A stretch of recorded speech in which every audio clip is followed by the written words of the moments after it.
La première chose qu'on demande à quelqu'un que l'on rencontre: «Hey, comment ça va?» Mais ça fait combien de temps que tu t'es vraiment demandé, toi, comment tu allais?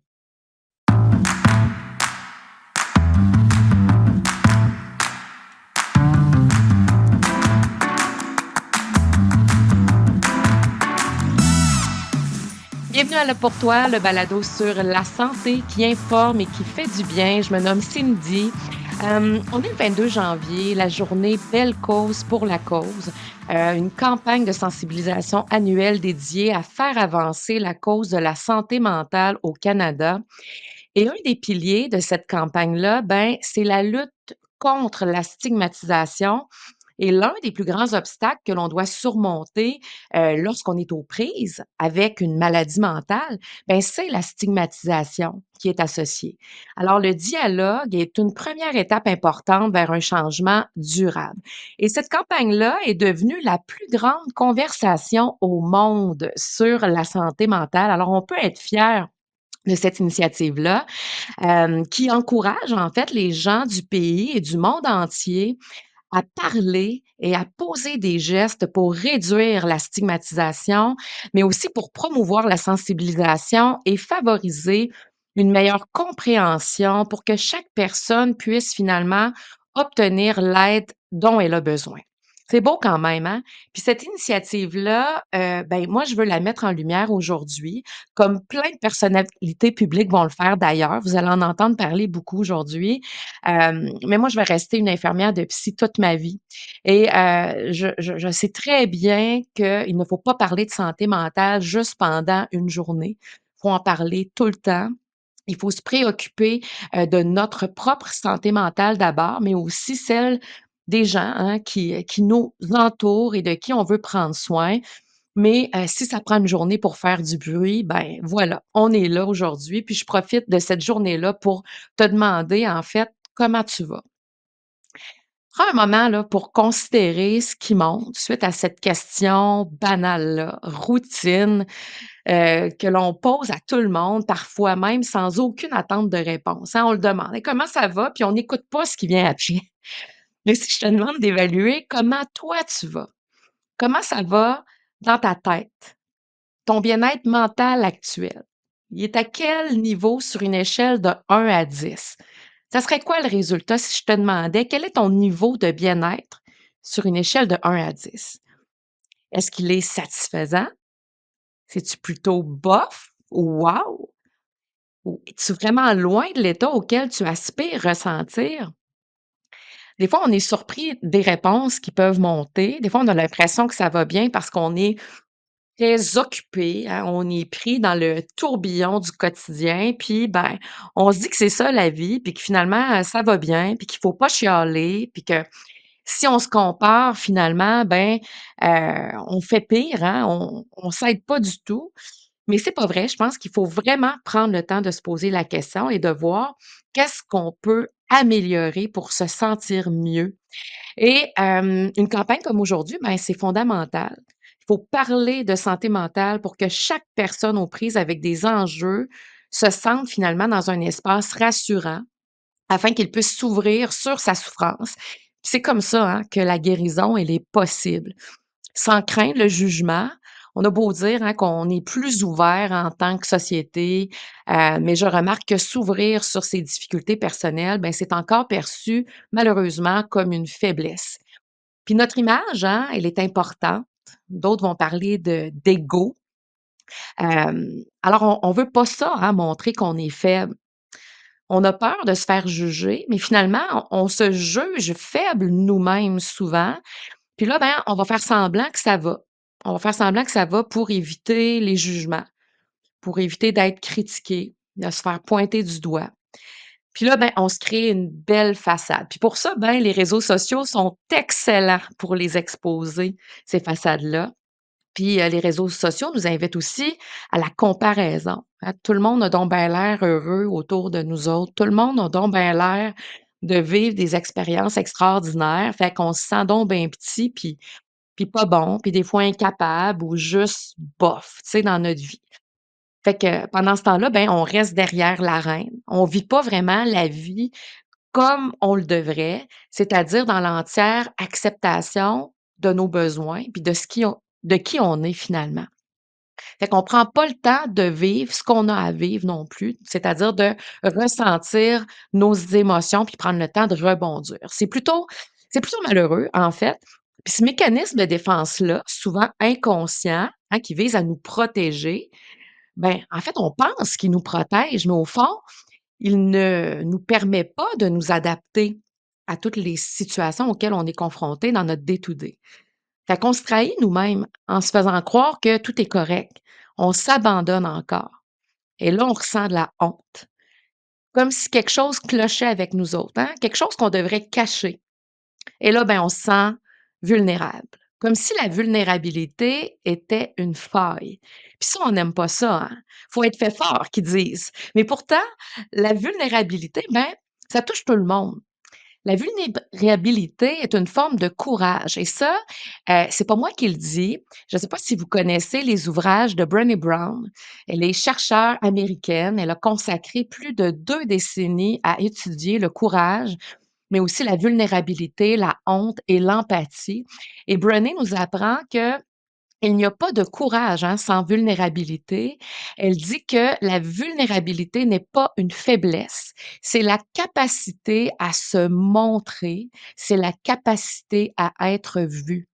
C'est la capacité à être courageux quand on ne peut pas contrôler le résultat. Brené a écrit plusieurs livres, dont Le pouvoir de la vulnérabilité, dépasser l'anxiété, la peur et la honte pour oser être soi. Je vais vous laisser le lien dans la description du podcast. Et elle a aussi son podcast, donc Unlocking Us. Je vous laisse également le lien et je vous invite fortement à les consulter. Donc, il est vraiment temps de vivre une vie plus authentique, de faire preuve de courage et de prendre des actions pour atteindre une meilleure santé mentale. Ben oui, pour ça prend du courage, pour briser des tabous, parce qu'il y en a encore. Il faut parler de ce qui va pas. Et moi, j'ai, une phrase sur, mon tableau, je l'ai toujours sous les yeux, en fait, c'est: «Je choisis le courage au confort». Et j'ai le courage de quoi? Ben, ça peut être d'avoir cette conversation difficile, de dévoiler une partie de moi que je préférais peut-être cacher, d'arrêter ma consommation d'alcool qui nuit à mon énergie vitale, d'aller chercher de l'aide parce que, j'ai peur de ne pas y arriver toute seule, tu sais? Quand on se dit: «Je choisis le courage au confort», ben, aussi surprenant que ça puisse paraître, parfois, on préfère rester dans une situation inconfortable parce qu'on a l'impression que c'est plus facile de rester là que de faire les efforts pour sortir de cette situation. Nos situations inconfortables deviennent une zone de confort finalement. Par exemple, certaines personnes vont garder un travail qui les tire vers l'arrière. Puis là, à cause de ça, ben, ils vont avoir une humeur exécrable. Ils vont se sentir vides d'énergie. Ils vont perdre la joie, hein? On va trouver plein d'excuses. Ah ben oui, parce que ça fait 10 ans que je travaille là-bas. Ah, mais je me suis fait une belle gang quand même. Tu sais, c'est quand même le fun de voir ma gang. Peut-être que tu sais même plus par où commencer pour écrire ton CV, puis que ça t'angoisse à l'idée de passer une entrevue, tu sais, hein, parce que ça fait 10 ans que tu es là quand même. Mais c'est la peur finalement qui te paralyse. Mais pourtant, si tu veux être sincère envers toi-même, tu as peut-être perdu ta lumière. Ta qualité de vie est affectée. Tu t'épanouis plus dans ton travail. Pourtant, tu restes là, immobilisé par tes peurs. Au prix de quoi? Ben, au prix de ta santé mentale, au prix de ton épanouissement personnel. Et vous savez, il y a pas de transformation possible dans cette zone de confort-là. Alors, on a encore du travail à faire. Puis des journées comme aujourd'hui, ben, ça permet d'ouvrir les esprits puis de faire certaines prises de conscience. J'ai travaillé 15 années sur les unités psychiatriques. Alors, je l'ai côtoyé, la souffrance humaine, évidemment. Personne n'est hospitalisé en psychiatrie par plaisir. Puis une fois franchi la porte de l'urgence, ben là, c'est le début d'une démarche parfois bien laborieuse vers un retour vers soi. Peut-être as-tu déjà été hospitalisé pour des raisons de santé mentale ou as-tu déjà accompagné quelqu'un qui a souffert de problèmes de santé mentale? Alors moi, aujourd'hui, j'avais le goût de te partager quelques apprentissages que j'ai acquis de cette expérience comme infirmière de psy et peut-être que mes réflexions vont te donner des pistes de solutions pour prendre soin de ta santé mentale comme il faut. On va commencer par définir c'est quoi la santé mentale. Alors des données un petit peu plus théoriques. Donc selon l'INSPQ, donc l'Institut national de santé publique du Québec, la santé mentale peut se définir comme une disposition qui permet à chacun de ressentir, de penser et d'agir de manière à jouir de la vie, à faire face aux difficultés du quotidien et à contribuer à la vie de sa communauté. Alors, si tu jouis d'une bonne santé mentale, tu te sens généralement heureux, tu te sens généralement léger, satisfait par rapport à tes journées.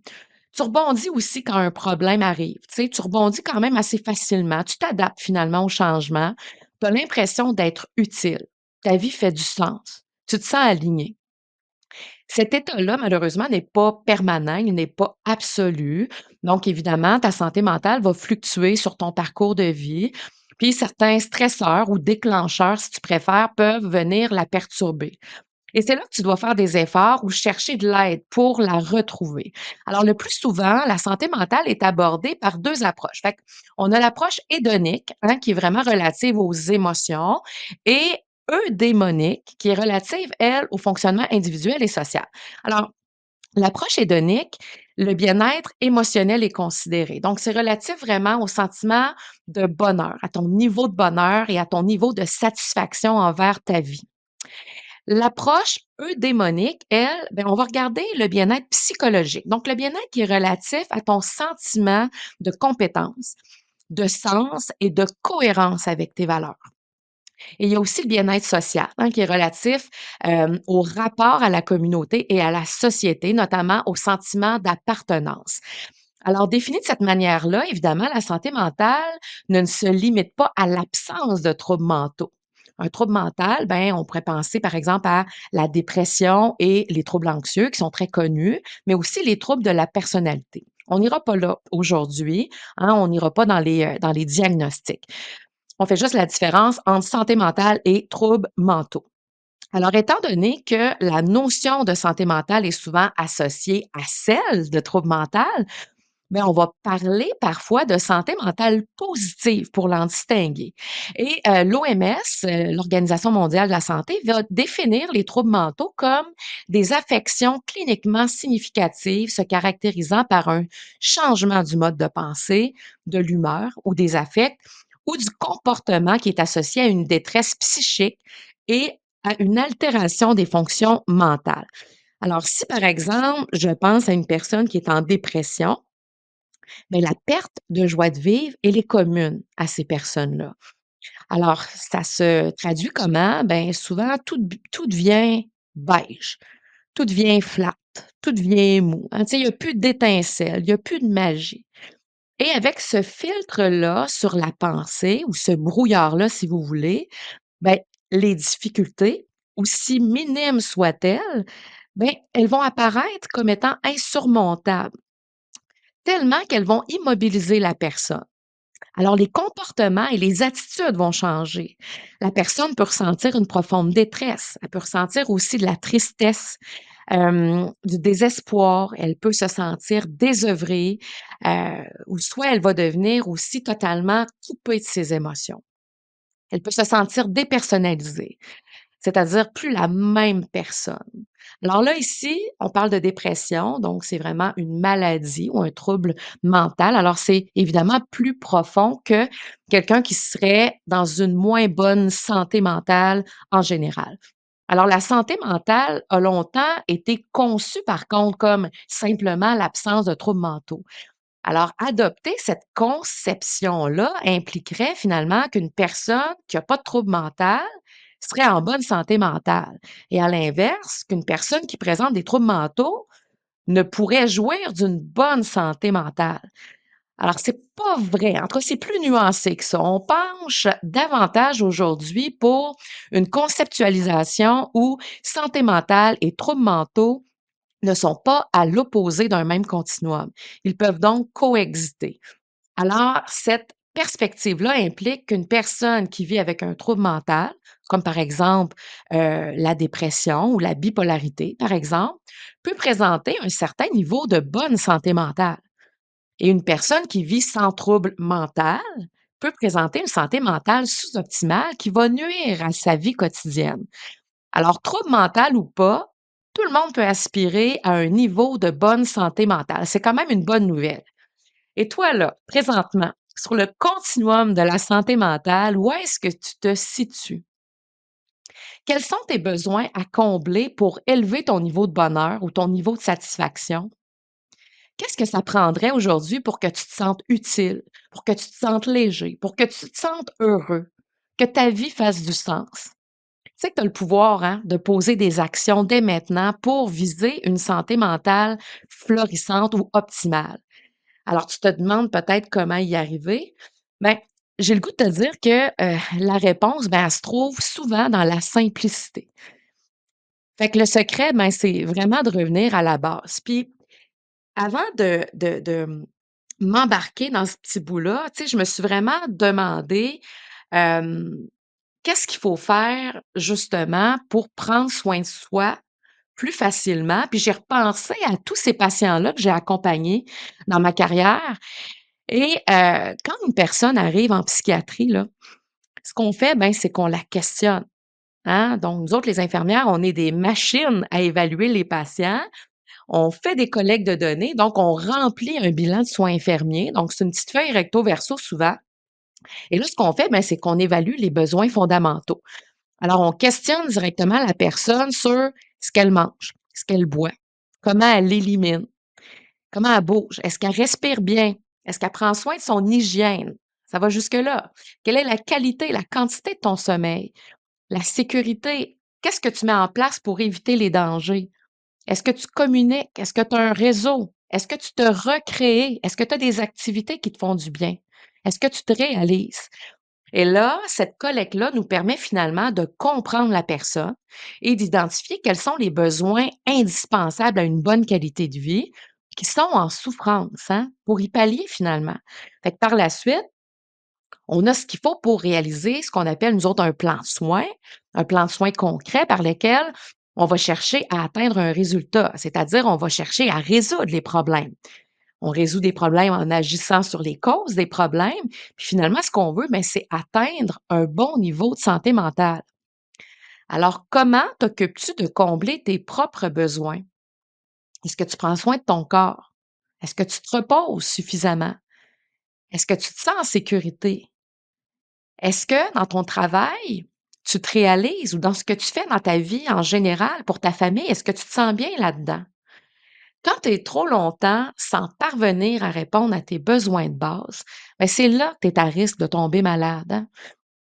Fait qu'il faut être à l'écoute de soi pour ne pas brimer son autonomie physique, psychologique ou sociale.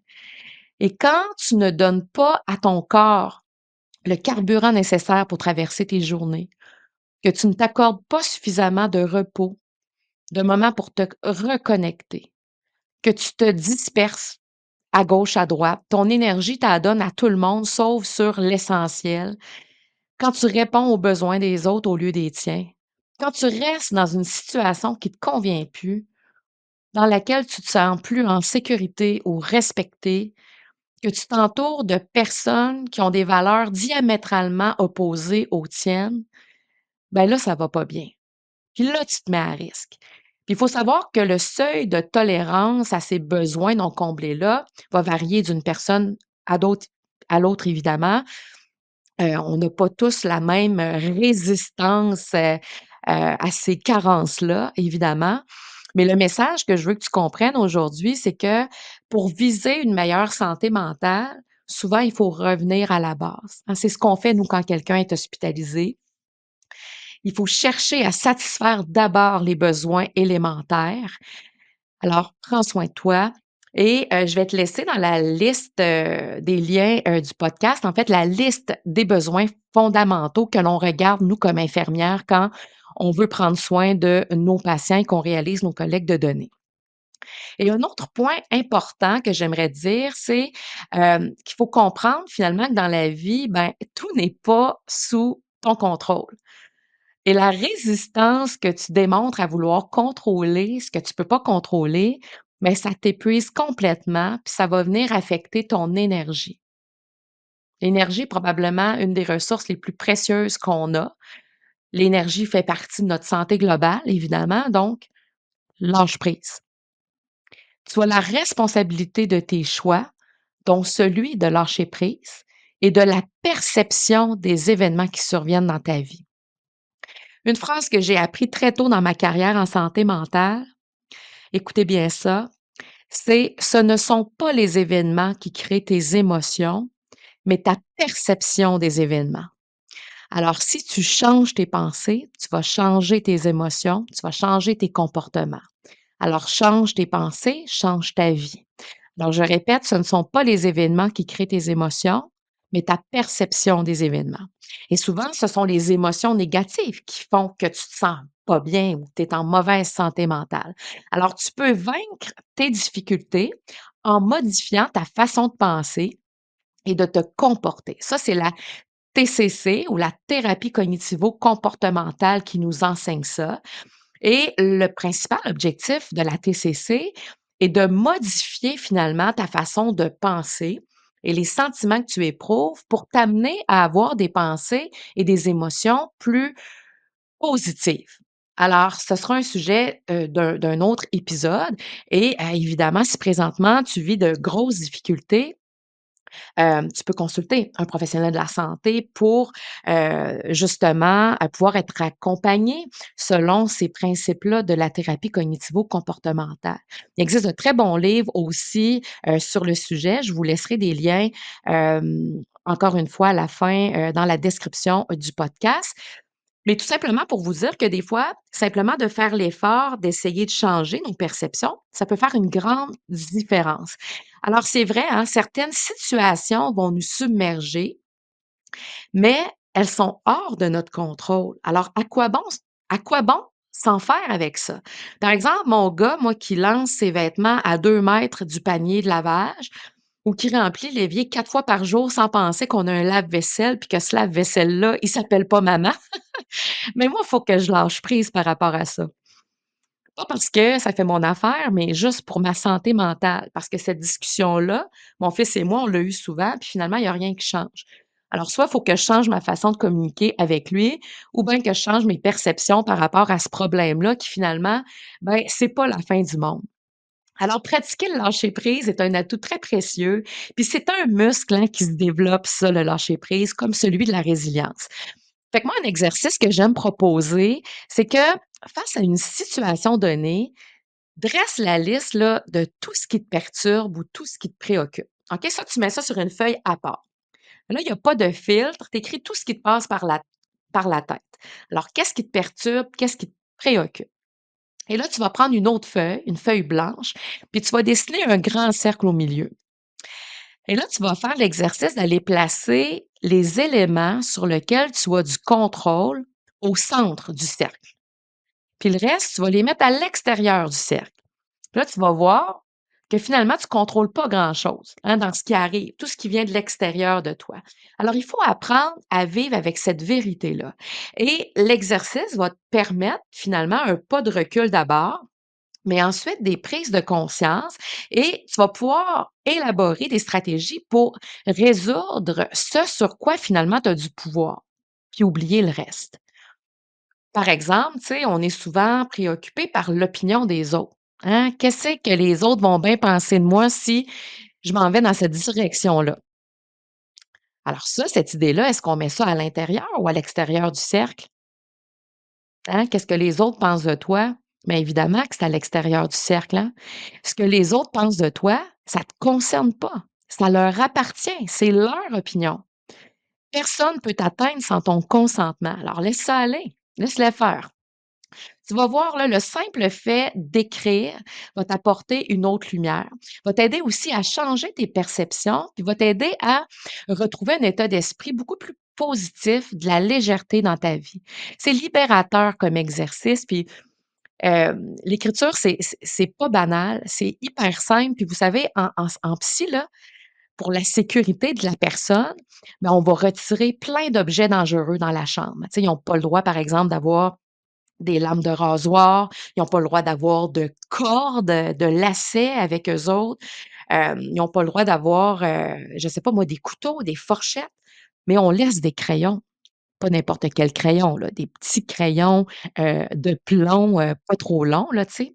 Puis on les contrôle, mais ils ont quand même le droit d'avoir des crayons, les personnes qui sont à risque. Alors ça vous démontre comment c'est essentiel d'écrire pour retrouver sa lucidité ou un peu plus de clarté dans sa vie. Puis maintenir ton énergie, c'est vital, hein, pour jouir d'une meilleure santé mentale et ça passe par la satisfaction de tes besoins de base, par ta paix d'esprit qui demande un lâcher-prise sur tout ce que tu peux pas contrôler.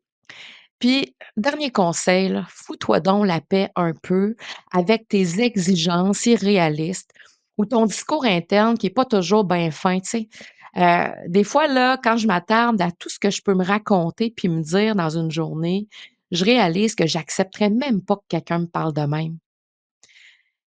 Puis moi, je me parle de même. On devrait mieux s'accompagner. Puis je suis certaine que cet exemple-là, ben, il peut te parler à toi aussi. Alors, il est crucial de créer de l'espace pour ces priorités absolues-là.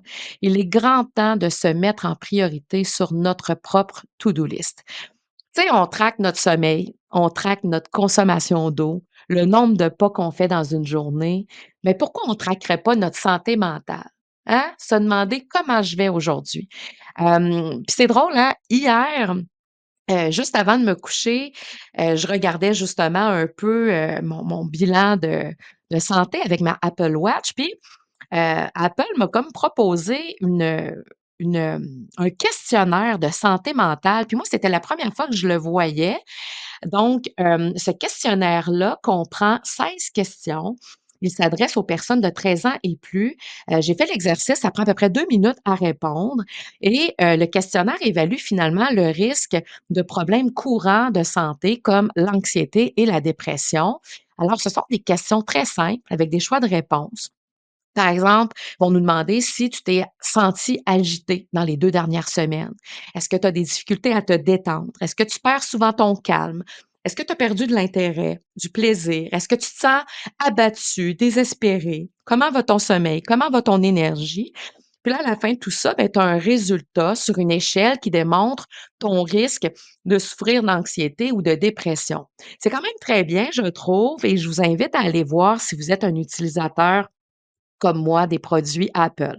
Et juste avant de terminer, je vais vous partager 3 outils simples, que j'utilise moi chaque jour depuis, quelques années. Je vous dirais depuis, 2016 en fait. Moi, j'ai fait moi-même une dépression suite à un syndrome, de stress, post-traumatique. Alors, la plupart des outils que je vais vous partager, ben, soit je les ai recommandés à des patients ou soit je les ai utilisés moi-même. Puis je vous dirais que, dans un parcours de santé mentale, pour l'améliorer, en fait, on essaie plein de choses, hein, puis c'est souvent des essais et des erreurs. J'ai fait plusieurs essais, des exercices finalement qui n'ont pas mené à grand-chose ou que je n'ai pas soutenu dans le temps. Mais ces 3 outils-là, je les ai utilisés pour m'en sortir et je les utilise encore à chaque jour. Alors, je vais vous les partager si jamais cette recette-là peut vous aider. Alors moi, j'ai découvert le 5 Minute Journal. En fait, vous n'êtes pas obligé d'acheter ce petit cahier-là, mais le 5 Minute Journal nous demande à chaque jour, le matin et le soir, d'écrire. Alors, c'est pas long, comme le nom l'indique, ça prend à peu près 5 minutes. Alors, le matin, avant de faire toute autre activité, je m'assois avec mon journal et j'écris d'abord 3 gratitudes, ensuite 3 souhaits pour ma journée et quelques affirmations positives pour ma journée. Alors, je ferme mon journal et le soir, avant de me coucher, la dernière chose que je fais, c'est que j'ouvre mon journal. Toujours intéressant de lire ce qu'on avait écrit en début de journée, mais je vais écrire mes highlights de ma journée. Donc, qu'est-ce qui a attiré mon attention, qui m'a fait du bien? Et finalement, qu'est-ce que j'ai appris? Parce qu'on apprend toujours dans une journée, hein, même quand ça va mal. Il y a toujours une leçon qui ressort de là. Alors, le 5 minute journal nous permet d'avoir un esprit tourné vers la gratitude, vers les apprentissages et nous permet justement de ressentir les bénéfices de l'écriture. Et ça nous permet aussi de tracker finalement, notre état mental à chaque jour. Alors ça, je vous le recommande fortement. Je vais vous laisser le lien aussi. Ensuite, aller dehors, marcher à chaque jour, hein. Marcher dehors, là, bouger à la lumière du jour, ça énergise. Puis je vous le dis, ça stimule les idées et c'est bien rare, hein, qu'on revient d'une marche, en beau maudit, hein. Ça met vraiment de bonne humeur et ça nous permet de libérer les tensions et ensuite, ben, respirer consciemment. C'est drôle, la semaine dernière, je suis allée chez IKEA. Peut-être que vous êtes comme moi, puis vous aimez ça aller chez IKEA. J'ai l'air de faire du placement de produits, mais c'est pas ça pantoute. Mais je me suis acheté un sablier. Écoute, je vire ça de bord, il y a des belles petites perles là-dedans, ça prend à peu près 1 minute et juste le fait d'observer le défilement des perles dans le sablier, ça me permet de me reconnecter à ma respiration, ça me permet de prendre une pause volontaire dans ma journée, puis ça me fait vraiment du bien. Alors, j'espère que ces petits trucs-là vous ont aidé. Vous savez, prendre soin de sa santé mentale, c'est pas une fois de temps en temps qu'on fait ça, hein. On fait pas ça non plus juste quand ça va mal, on fait ça à chaque jour. Ça doit devenir une habitude et en prenant ces habitudes-là, ben on peut prévenir la maladie mentale, mais aussi, surtout, je dirais, être mieux outillé si jamais ça va pas ou si on vit une période plus difficile et si tu as besoin d'aide, ben, fais-le. Il y a des professionnels de la santé qui sont là pour toi, qui sont là pour t'aider. Si c'est difficile pour toi de demander de l'aide, ben, commence peut-être par en parler à une personne de confiance, hein, qui va t'accompagner, si c'est ce qu'il faut pour faire ce premier pas-là. Certains problèmes, malheureusement, ne se règlent pas seuls. Alors, je vous remercie vraiment d'avoir été à l'écoute de cet épisode du podcast Là pour toi. J'espère t'avoir donné envie de prendre soin de ta santé mentale et je vous l'ai dit, hein, lors du dernier épisode, la motivation vient dans l'action. Alors, quel sera ton premier geste vers une meilleure santé mentale? Se poser la question, mais c'est déjà un bon départ. Alors, prends soin de toi. Le monde a besoin de ce qui te rend unique. À bientôt. Je suis là pour toi.